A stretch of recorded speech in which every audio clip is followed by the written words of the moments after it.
एकीकडे पोर्शो car hit and run प्रकरण गाजत असून आता चक्क भाजपकडून उमेदवारी मिळालेल्या आणि मागील काही दिवसापूर्वी महिला पहलवान शोषण प्रकरणात चर्चेत असणाऱ्या ब्रिजभूषण चरण सिंगचा मुलगा करण सिंग याच्या ताफ्यानं 3 जणांना चिरडल्याची धक्कादायक घटना समोर आली आहे।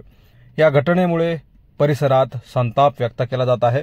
उत्तर प्रदेशातील कैसरनगर लोकसभा मतदारसंघातील भारतीय जनता पक्षाचे उमेदवार करण भूषण सिंग यांच्या ताफ्याच्या वाहनाने 3 मुलांना चिरडले आहे। त्यापैकी 2 मुलांचा जागीच मृत्यू झालाय।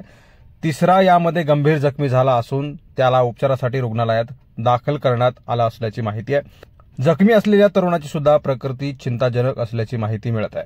करण भूषण सिंग हे या जागेचे विद्यमान खासदार ब्रजभूषण शरण सिंग यांचे पुत्र आहेत। यापेक्षाही धक्कादायक म्हणजे या अपघातानंतर जखमींना उपचारासाठी कोणीही ताफ्यातील व्यक्ती घेऊन जाण्यासाठी आलेलं नाही असं प्रथमदर्शींनी सांगितलं असून परिसरातील लोकांनी जखमींना रुग्णालयामध्ये दाखल केलं असल्याची माहिती देण्यात आली आहे।